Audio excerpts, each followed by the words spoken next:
Hi friends. So I made my own paper. Let's just say I hope I never have to do that again. Let me put away my little emotional support plant. It was actually a super cool process, but zero parts of the whole process was easy or quick. First, you need materials, which means you got to start with some cut up recycled paper. That part was actually pretty easy. It just took me like 2 hours to cut them all up into like tiny little pieces. So not quick. My point stands. Now I looked it up on the interwebs to see how long you would need to soak it if you had a really shitty blender, and no one gave me the answer, but I assumed it would be more than the few hours that most people suggested. So I was like, okay, I'll just put it away for like a day, maybe 3 days. And then I left it there for 3 weeks. I would not recommend that. Next, you need the tools. And this is where things get pretty annoying. You need a myrtle and decal. Nope. And that thing isn't the easiest to DIY if you don't already have like stuff lying around the house. You need frames. Okay, I can find that. The problem is the net. You need a net to go on top of the frames. Most people are just like, yeah, just use some like, you know, window nets. And I'm like, who has that lying around? And looking it up on Amazon, you had to buy like a whole yard of it. It's like a whole roll, and I only need like a square this big. Anyways, I was pretty worried, but the universe came through. Hello friends. Here I am, looking real snazzy for you guys. After procrastinating on this project for like almost a month, it's time, and I have to start with making the myrtle and buckle, dirtle and chuckle, whatever. For this you need 2 frames, which I bought from Dollarama. They're $2 each. That wasn't the issue that I was worried about. What I was worried about was the net, because you also need some sort of net. Thankfully, when I went to Dollarama, I randomly stumbled upon this like produce bag. It's like this really kind of plasticky mesh sort of material, and I think it should do the trick. The only thing I'm worried about is if it's gonna like you see one side has a seam and the other one doesn't, so I'm worried if I cut it, it's all just gonna unravel, but we'll find out. I haven't watched any tutorials on how to do this properly, and I'm planning on sticking it on with like old school staples, so if this doesn't work, I'm gonna cry. You're gonna see me cry on camera. With all of the materials acquired, this next step took me like 20 minutes. Because you don't just build the thing in a DIY project. You also have to build the tools that build the thing. It's like DIY inception. First things first, I'm the realist. We're gonna cut this bitch up. Yeah. Same thing with the other one. I have to remove, ouchie, all of the stuff from the back. This and the glass. It's kind of cool. I have like glass for a later project or something. Okay, so literally 1 down already. That was kind of fun. And then number 2. All right, number 2. What we're left with is these 2 bitches. Yeah, you can see I already tried putting in the staples into this, so I'll leave that to be like the one that goes on top like this. Now I just gotta get this thing on top of this. No. On top of this, and then staple it in the back, here. Okay, one side should be plenty. Again, I'm just really worried that if I cut into it, it's just gonna all unravel. It's gonna unravel. If it doesn't work, I'll cry and you guys will still get a show. Please, please, please. Why don't I just do like a little corner?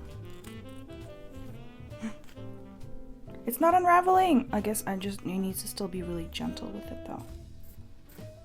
Very nice, very nice. So the thing about this is it needs to be tight. Okay, so this step here was actually quite tricky. There was no method to my madness though. I was just trying to get as many staples on there as I could. And then I found that working from the opposite side was better at making sure that it was tight I didn't actually know if it was gonna end up okay, but it did. So I guess this is an okay way to go about it. It's done. Wow, I'm so proud of myself. Look. It's not too bad, but I'm gonna go look for some duct tape to see if maybe I could like tape the sides, because I'm kind of worried that it's gonna like fall apart. Some extra strength wouldn't be terrible. I didn't end up having duct tape, so I used painter's tape.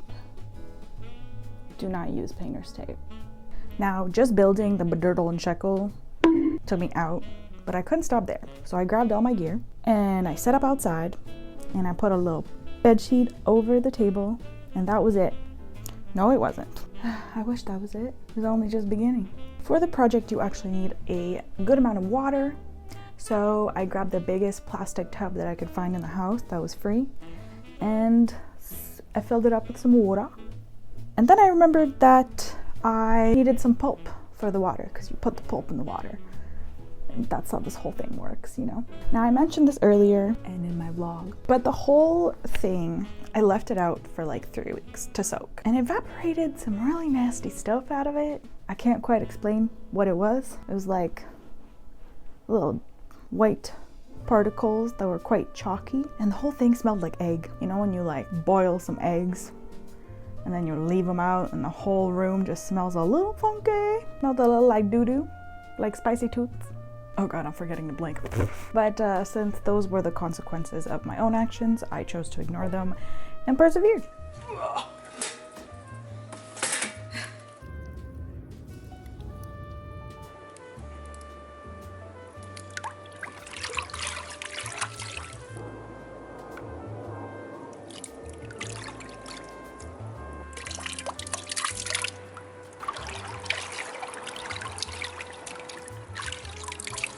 Now, if one was smart, one would measure the ratio of water to pulp, but one is not smart or patient or likes to read instructions. And so I just vibes, no thoughts, filled it up with who knows how much, put some pulp in, hoped it would work, because you need a certain consistency in order to get a thick enough paper, right? If there was too much water in the tub, I wouldn't have had extra pulp to put in there because I had a certain set amount of pulp. You get it, you understand. Thankfully, the paper gods had mercy on me that day, and so it worked out magically. Once you feel in your heart that the consistency of the pulp water is ready, you can just take your little DIY trinket and dunk it in there like it's your day job.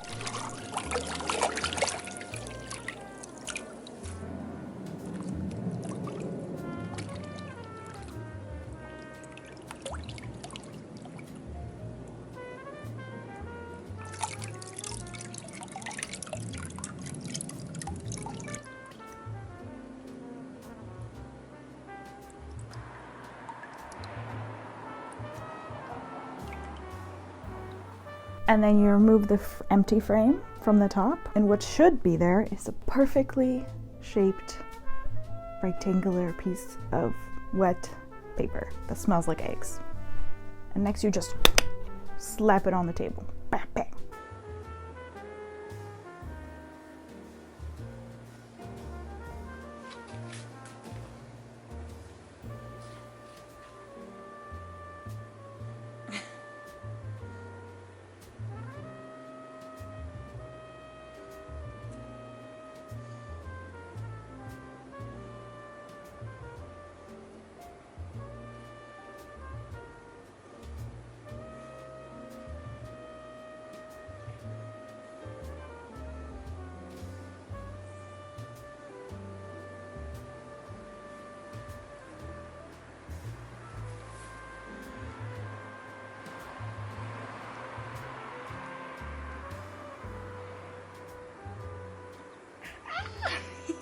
Oh my gosh.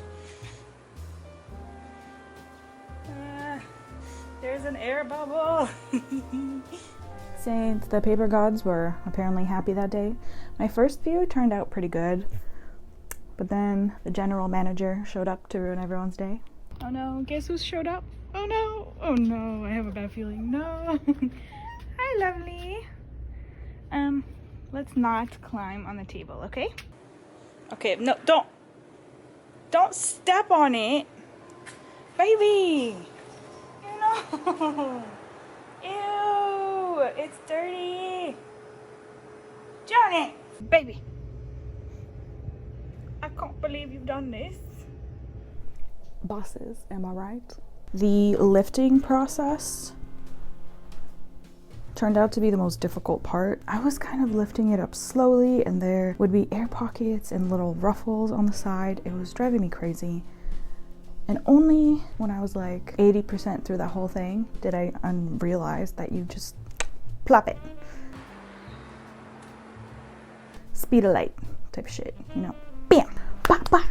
And it just works so much better. You gotta be speedy about it, you know. Zoom, zoom. From then on, it actually looked pretty good. There was like a very smooth finish. Still air bubbles, but like, at least not, you know, the fraying on the sides. And I didn't actually end up ruining any more of them after that. Because before that, there were a few accidents. Ew, what is that?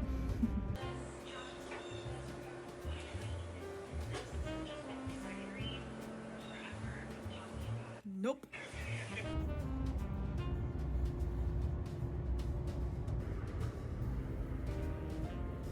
As if I was on payroll, I worked my little heart out and I had like the whole table filled with the paper.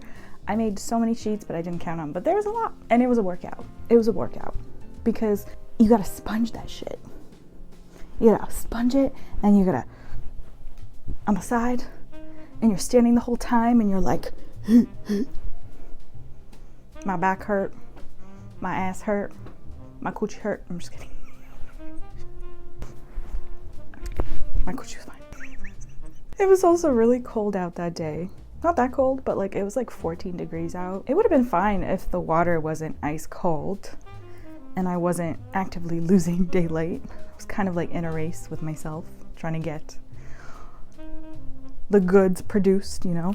Since I had already kind of done all the hard parts, I was still having fun though, but my day was not over yet because I didn't think far ahead and it was getting dark and I couldn't move the stuff inside the house because the whole area just gets so wet. I just left them outside overnight, hoping things would turn out okay, hoping they would dry even though it got down to like 5 degrees overnight. Yeah. So then next morning I woke up to find Junie performing quality assurance on all the pages. Junie, get off, get off, get off, get off.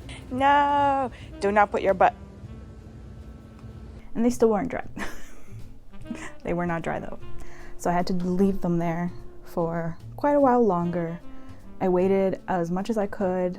And then when the sun was going down again, I took them all upstairs. They were kind of like half wet, but they looked pretty good.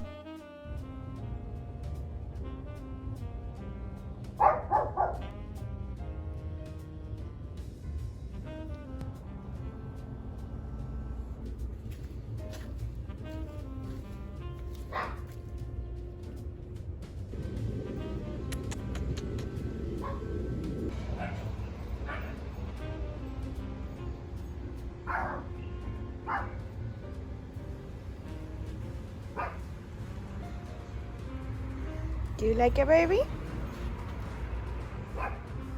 And I decided to just press them.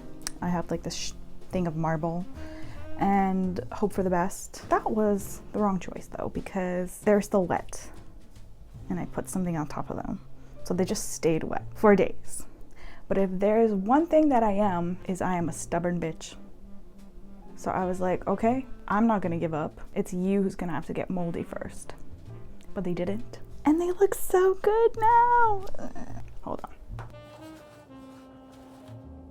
Look! I made like over 20 sheets. Some of them are a little too thin, giving toilet paper vibes, you know? But they're so pretty. Some Some of them still have little tiny things, like little pieces of paper that didn't get blended. Some of them are on the thicker side. I can't tell actually because some of them are stuck together. Some of them are a little more wrinkly than others. I don't know how well they do with like writing on them, so maybe I'll do a quick little test and get right back to you.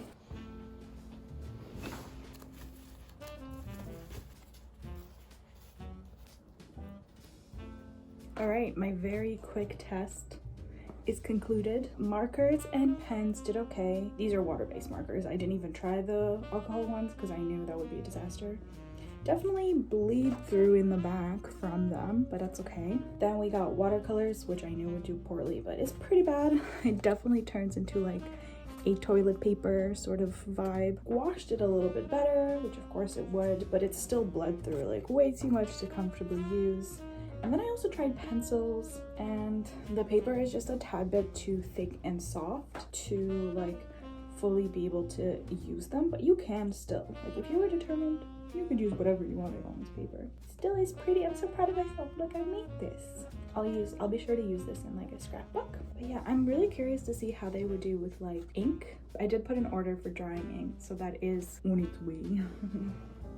Overall, I don't regret trying it. Oh look, the one with Junie stepping on. They dried like that. I'm gonna make sure to save this one forever. It's so cute. What was I? Newfound respect for the paper making process. Way more appreciation now anytime I like touch paper or use a sketchbook. I'm like, oh, back in the day this would have been a bitch to make. Also newfound respect for people who like sell homemade paper on Etsy. It's just a lot of work, guys. A lot of work. It's a paper. I don't know what I'll use these for. Maybe I'll try making my own sketchbook.